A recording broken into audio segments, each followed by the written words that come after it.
E aí, gente, tudo bom? Hoje nossa aula será sobre biotecnologia. Nós já estudamos isso lá no primeiro ano, então vamos só relembrar aqui, né, algumas aplicações da biotecnologia para ajudar aí na prova de vocês. Vamos lá? Então, o que seria a biotecnologia? É o uso de conhecimentos sobre os processos biológicos e as propriedades dos seres vivos, com o objetivo de solucionar situações problema ou criar produtos com finalidades específicas. Então, a biotecnologia vai aliar a biologia, né, os organismos vivos, com equipamentos para fins principalmente comerciais, né? Nós temos aí a biotecnologia também na área da indústria química, na área médica, né, na produção de medicamentos, na área farmacêutica. Mas a principal atuação da biotecnologia na atualidade é para criar bens de consumo mesmo, né? É claro que a indústria farmacêutica é muito importante, né? A biotecnologia está muito presente, mas atualmente é nessa área mesmo, principalmente do agronegócio, como a gente vai ver daqui a pouco. A biotecnologia, ela é uma junção de várias áreas. Eu vou unir química, eu vou unir engenharia, eu vou unir a própria biologia, né, logicamente. Então, são várias áreas cooperando, né, trabalhando em cooperação para criar esses bens de consumo e solucionar aí alguns problemas de ordem médica, de ordem farmacêutica. Então, a primeira aplicação da biotecnologia que eu vou mostrar para vocês, que a gente vai relembrar, é a engenharia genética com a técnica do DNA recombinante. Então, basicamente, eu vou fazer a combinação de material genético de espécies diferentes, né, para criar um DNA transgênico, vamos dizer assim, né, que vai ter aí material genético de dois organismos completamente diferentes. Para eu criar esse DNA recombinante, eu preciso de enzimas, né, uma enzima de restrição e uma enzima de ligação. Aqui nesse primeiro exemplo, né, nesse primeiro esquema, eu estou mostrando as tesourinhas como as enzimas de restrição, que vão cortar o DNA em pontos específicos, né, de meu interesse. E aqui o tubinho de cola são as enzimas de ligação, que vão fazer exatamente a união dessas duas moléculas diferentes. Então, as enzimas de restrição cortam para mim o DNA em pontos específicos. Aqui eu coloquei o exemplo da produção de insulina, né, aquele medicamento usado pelos diabéticos. Então, o que a enzima de restrição vai fazer? Vai identificar o gene para a produção de insulina na parte do meu DNA, vai cortar para retirar essa parte, né, do DNA humano, e aí eu vou combinar esse DNA humano com o DNA de outro organismo, que no caso aqui a gente usa bactérias.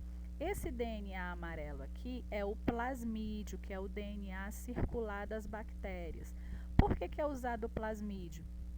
Porque o plasmídio é um material genético pequeno, né, bem simplificado, e ele consegue se unir facilmente a materiais genéticos de outras espécies. Então, por isso a gente usa o plasmídio.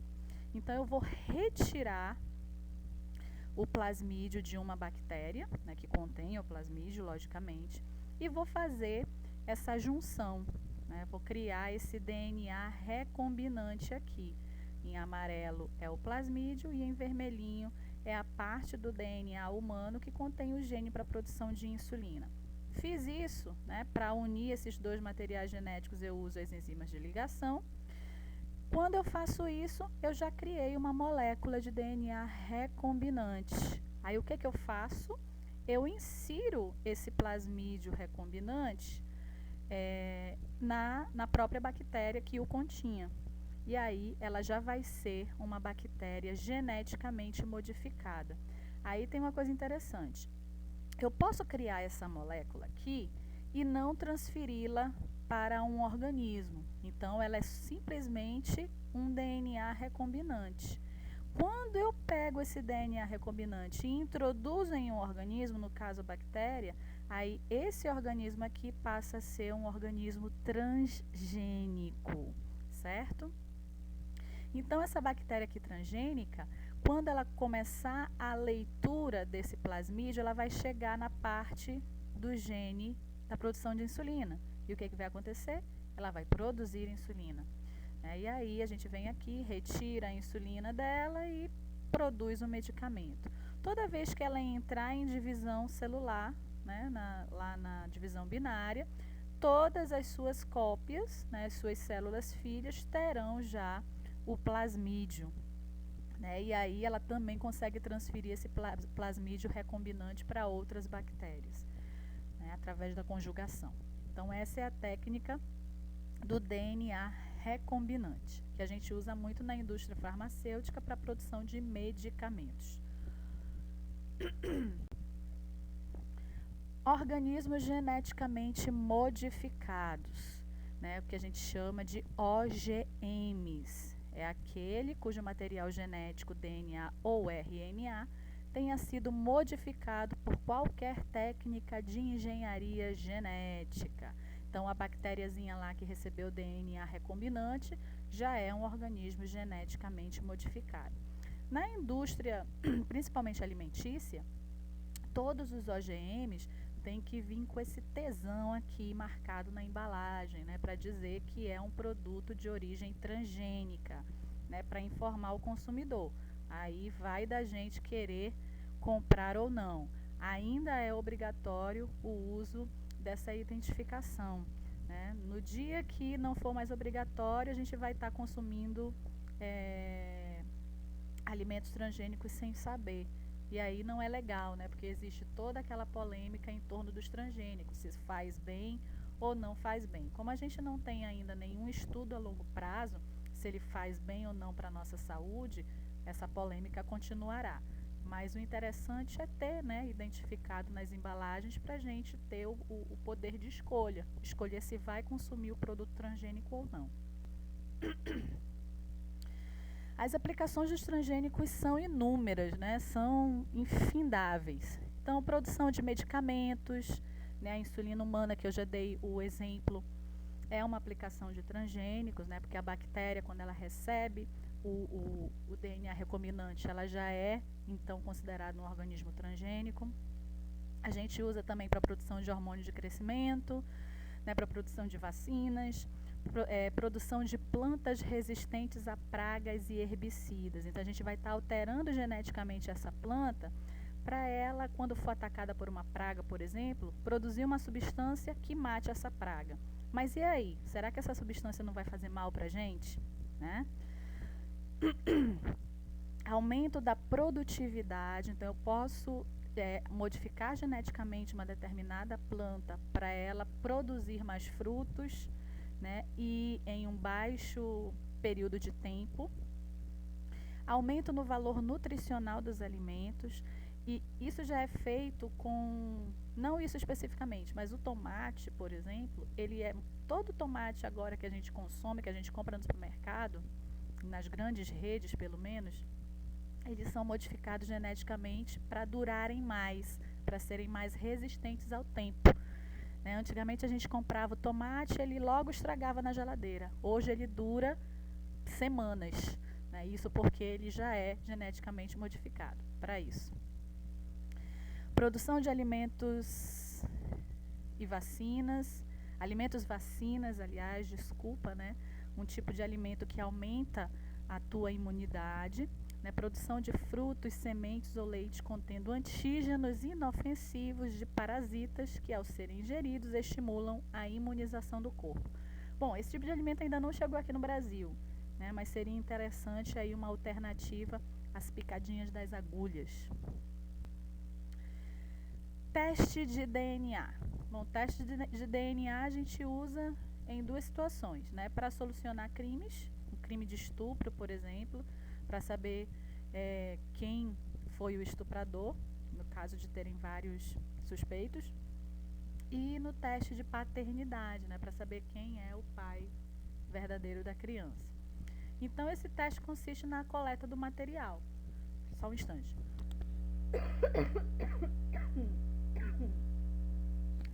Desculpa, ainda tô tossindo pra caramba.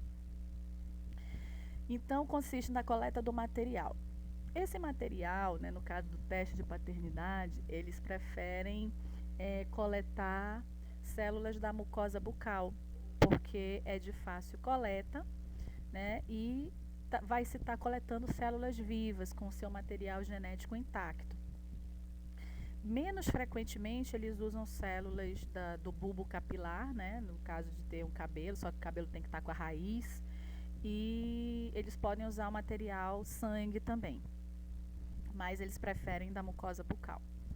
E no caso de crimes, né, em que eu tenho lá um material a ser coletado em uma roupa, por exemplo, vestígios de sêmen numa roupa, pode ser usado, né, esse teste de DNA, só que com outra técnica que a gente chama de PCR. A gente vai ver mais lá para o final.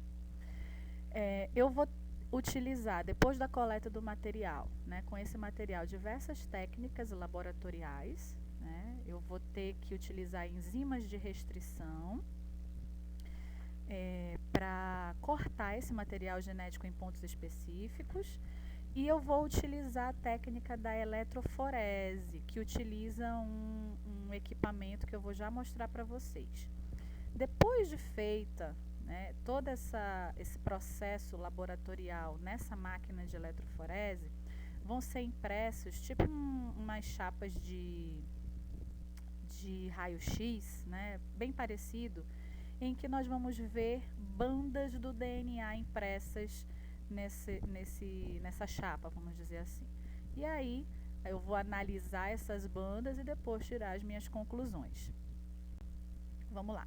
Essa daqui é a máquina da eletroforese. Então eu vou pegar, vou misturar o material genético com as enzimas de restrição e com vários outros componentes e vou colocar as amostras aqui, nessas caixinhas que tem lá no aparelhinho. Aqui, nessa parte aqui, eu vou colocar um gel de agarose, que é onde as minhas bandas do DNA vão se formar. Como o material genético ele é carregado eletricamente, né? E aqui nessa placa aqui da eletroforese, eu vou ter cargas positivas desse lado e cargas negativas desse outro lado.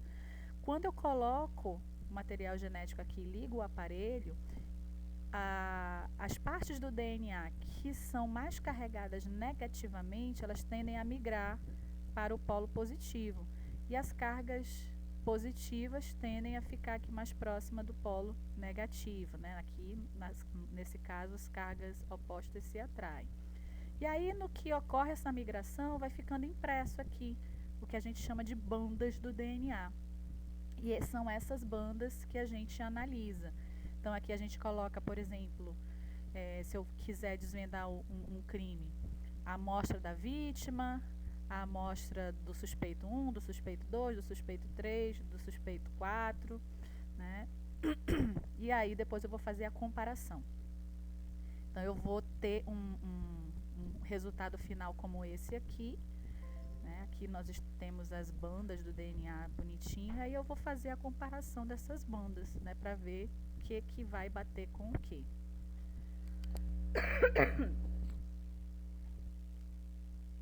Aqui nesse exemplo, para desvendar um crime, né, por exemplo, aqui eu tenho as bandas que foram colhidas numa amostra retirada da vítima. Vamos supor que essa vítima foi vítima de um estupro. Então foi coletado sêmen, né, nessa vítima. E aí, aqui são as bandas do sêmen que foi encontrado na vítima. Ah, não, desculpa. Essa daqui são as bandas da vítima. Aqui a amostra de DNA que foi encontrada na vítima, no caso, a amostra de DNA que foram retiradas do sêmen, por exemplo. E aqui a amostra do suspeito A, a amostra do suspeito B. Então aí a gente vai fazer a comparação, né, das bandas. O que bate aqui? Essa banda da amostra bate com essa banda do suspeito A. Essa bate com essa. Essa bate com essa. essa com essa, essa com essa, essa com essa e essa com essa. Nenhuma banda do suspeito B bate com a banda da amostra, então o criminoso é o suspeito A. Nesse outro exemplo, eu tenho análise de paternidade. Então, aqui eu tenho a amostra do material genético da mãe, a amostra do material genético da criança, do suposto pai A, do suposto pai B. E aí, feito isso, é só analisar, né? Pelo menos metade do material genético da criança tem que ser igual ao da mãe e a outra parte do pai, né? Então, aqui a gente pode ver nas setinhas as bandas que correspondem ao DNA da mãe e as bandas que correspondem ao DNA do pai. Nada bate com o DNA do homem A, então o homem B é o pai da criança. Essa parte aqui é bem tranquila. E por último, a técnica de PCR, que eu falei para vocês que quando eu tenho uma amostra de um crime, por exemplo, eu posso ter apenas uma pequena amostra que não seria suficiente para fazer uma análise de teste de DNA. Então, o que eu vou fazer? Eu vou ter que amplificar esse DNA, transformar aquela pequena amostra numa amostra grande que dê para analisar num teste de DNA. E aí é que entra a técnica de PCR, que é chamada também de reação em cadeia da polimerase. Então, ela permite multiplicar um trecho de DNA específico milhares de vezes sem a utilização de organismos vivos. Eu vou utilizar enzimas, nesse caso, para fazer essa multiplicação desse trecho de DNA e torná-lo, né, apto a um teste de DNA mais convencional. Então, as aplicações da PCR. Eu posso utilizar para identificar doenças hereditárias, para clonar genes, para detectar organismos patogênicos, para produzir organismos transgênicos e fazer também testes de paternidade.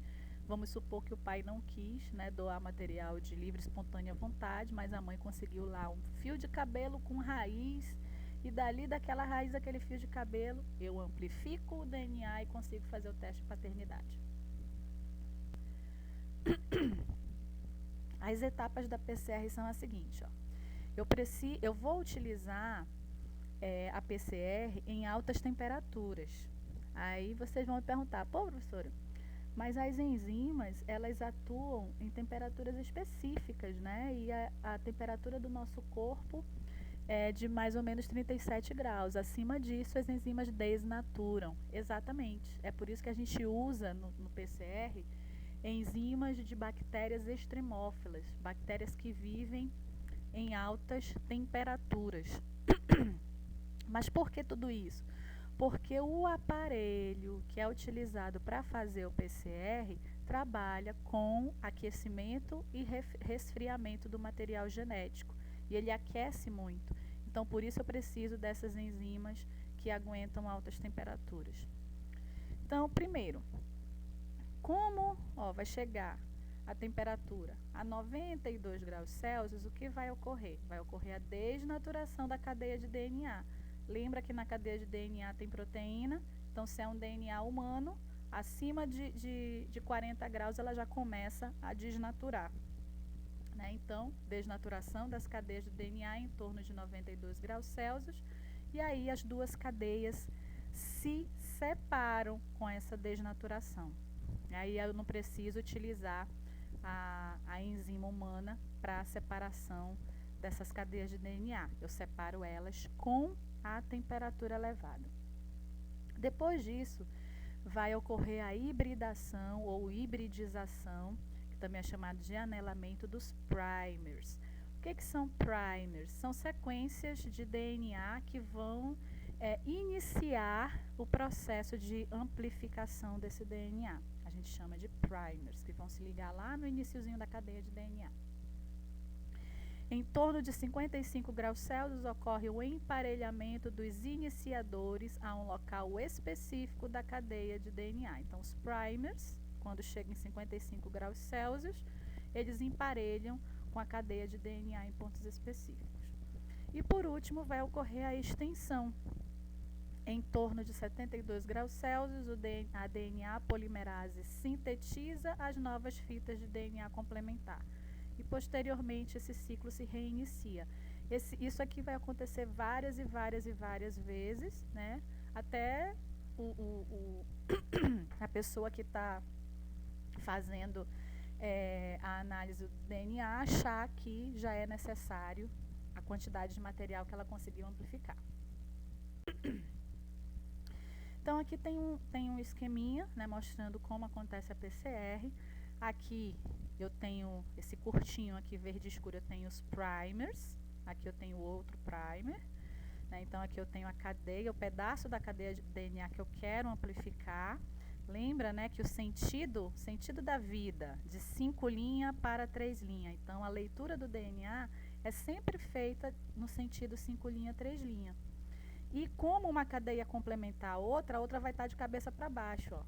A 5 linhas vai estar desse lado e 3 linhas vai estar desse outro. Então eu preciso de 2 primers. Um que vai se ligar aos 5 linhas dessa cadeia aqui de cima e o outro que vai se ligar com 5 linhas, com a extremidade 5 linhas da cadeia aqui de baixo. Então, uma vez os primers posicionados, né, aqui a DNA polimerase entra, com licença. Tossezinha desgraçada. A DNA polimerase entra para fazer a leitura das bases nitrogenadas e fazer o emparelhamento, né, das bases complementares e aí então formar as 2 novas cadeias de DNA. E isso vai acontecendo quantas vezes forem necessárias. Beleza, gente? Então era isso. Bom estudo, boa prova, até a próxima.